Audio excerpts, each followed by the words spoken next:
What's going on, everyone? Welcome back to the show. So what are the chances of Democrats taking back control of the Senate? Well, a few months ago, I created an AI model. So what I did is I trained AI to look at historical factors and give us a forecast for who is going to control the Senate after the 2026 midterm election. And so I asked AI to give me an update, and here are the results. And we do have one major shift. One state shifted up. We saw Iowa move up. And so we're going to talk about that in this video. But first off, if you guys can do me a favor, please like the video. If you're watching this video and you want to see more content like this, please consider subscribing to the channel. And so here it is. This is the +1 model. This is the AI model. So this is what we trained AI to give us a forecast, and this is what it's showing us. So what I want to show you, I want to run through this really quickly at the top, and then we'll get into the actual numbers. So just understand what AI is doing is it's taking historical data and it's giving us an idea, giving us a forecast of what we could potentially see. So looking at the top here, it's showing us Senate right now. The Senate is currently 53 Republicans, 47 Democrats and independents. You have 35 seats that are up for grabs. Democrats hold 13. Republicans hold 22. Now, Democrats need to net 4 seats in order to take back control of the Senate. Current GDP right now is at 2.1%. These are all the factors that it's calculating, okay? CPI right now is at 3.5%. Unemployment, 4.2%. We're looking at the generic ballot right now, and this is Real Clear Politics, that's what they're using. It's at Democrats plus 5.2. President Trump's job approval, 40.5 approval, 56.9 disapproval. When it comes to special elections, the median, it sits at Democrats plus 10.4. Democrats have won more special elections than Republicans, as well as some of the special elections that Democrats have lost in, they've outperformed numbers back in 2024. Okay, so the president's numbers back in 2024. And then this was updated on July 15th. Okay, so if we look at the weights here, polling averages, that's weighted 25%. Prediction market also rated 25%. When we're looking at the state political climate, so different states have different climates, right? There are different things going on in each state, and that could impact things. That's at 20%. The national environment, macro, we're talking about the economy, so that's when we're looking at inflation, GDP, and all of that.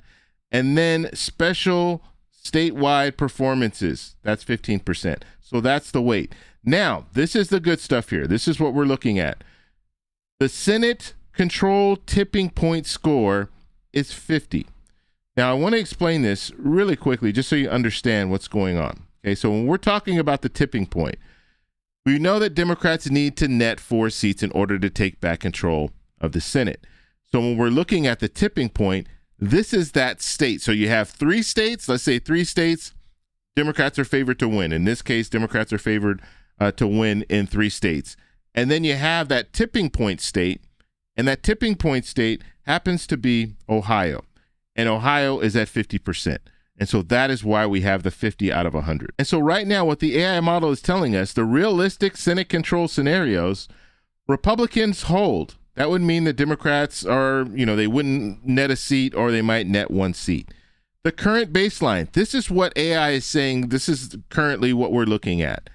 Democrats winning 2 or 3 seats, basically netting 2 or 3 seats. That's what it's showing us.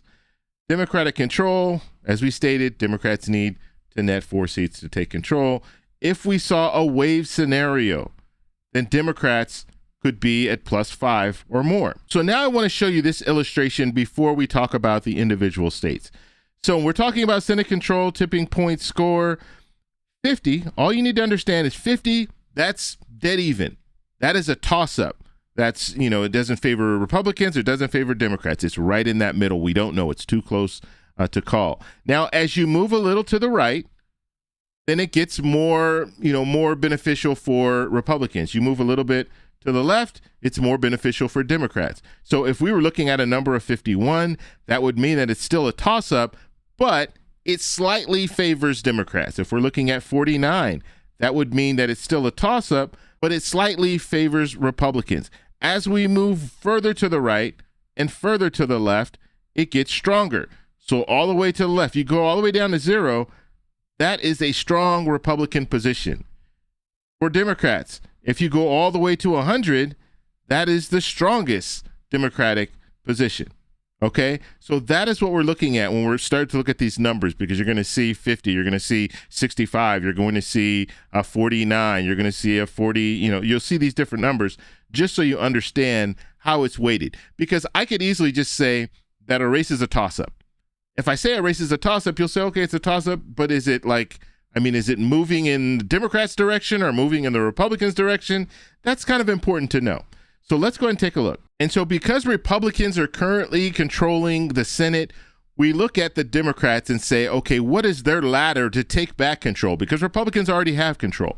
So if we're looking at the Democratic pickup ladder, and that's what we're going to start calling it, the pickup ladder, because it's the easiest way for me to explain this. So when we're looking at the pickup ladder, remember the numbers that I was talking about. So you have, and this is in order, from 1 being North Carolina being the best possible pickup down the line, and they go all the way through down to 22. Now, these are all states that Republicans are currently controlling. Okay, these are all the states that Republicans are controlling. We don't have all the states on there because you have some states like Georgia, for example. Democrats need to defend Georgia. So Democrats need to defend Georgia. They need to defend Michigan, New Hampshire, states like that they have to defend. And so we're not putting those on here because that doesn't count towards their net 4. The net 4 is coming from the states that Democrats are not controlling. Okay, so looking at number 1 here, North Carolina, the score there is 67. Now remember, that's higher than 50, so that means that it favors Democrats. So right now it's showing that it leans Democrats, and it's the best pickup for Democrats. Maine is still on the board. Score there, 56. It leans Democrat. They put a little asterisk here because we don't know who the candidate's going to be on the Democratic side yet. So we have to take that into consideration. But it still favors Democrats, mainly because Maine is a blue state now. So because Maine is a blue state, that's why Democrats are still getting the nod. But once we find out who the candidate is, then we'll see. And you see it says here provisional nominee reset. So now let's look at Alaska. So Alaska's number 3. It's at 51. So remember what we said. If it's 51, it's still, this really should say toss-up. 51 is a toss-up in my mind, but it's saying that it tilts D. And so we know this already. The race is so close in Alaska. Just looking at the polling, the prediction markets, everything that's coming out of Alaska right now is showing us that this is going to be a very close race. Now, moving forward, let's take a look at Ohio, the special election. Remember, this is a replacement for Vance. Vance is now vice president, so they replaced Vance with Husted. Husted is now running again. He has an incumbent basically, but this is the first time that he's running for Senate, and he is going up against Sherrod Brown. Sherrod Brown was a senator in Ohio, but Sherrod Brown lost in 2024, and so now this is where we are. It's at 50. Now remember, we said 50. That's a toss-up. So 50 is a toss-up. It's no, we're not seeing anyone with an advantage, Democrats or Republicans. Okay, and this is that tipping point that we were talking about.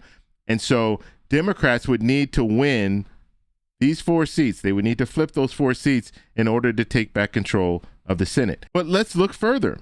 Iowa has moved up. I think 5 points it moved up in this model.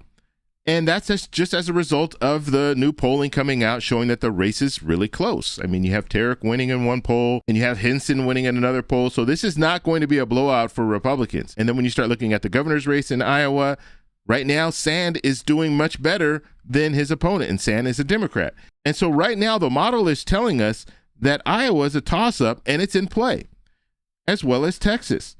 Texas didn't really change. It stayed about the same. It's at 48. And now remember, when we're looking at these 48s, that means that it favors Republicans slightly, but it's still considered a toss-up. And so although Republicans have an edge in both Texas and Iowa, it's too close to call, according to this model.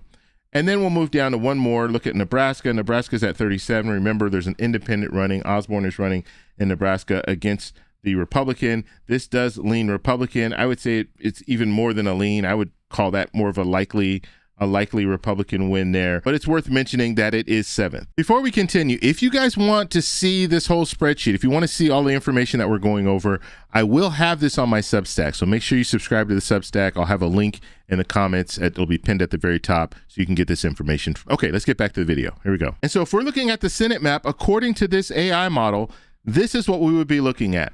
we would be looking at Democrats and independents at 50, Republicans at 49, and then we have one toss-up, and that would be Ohio. Democrats need to win Ohio in order to take back control of the Senate. But as you see here, and as we talked about, when it comes to Texas, when it comes to Iowa, it's very close.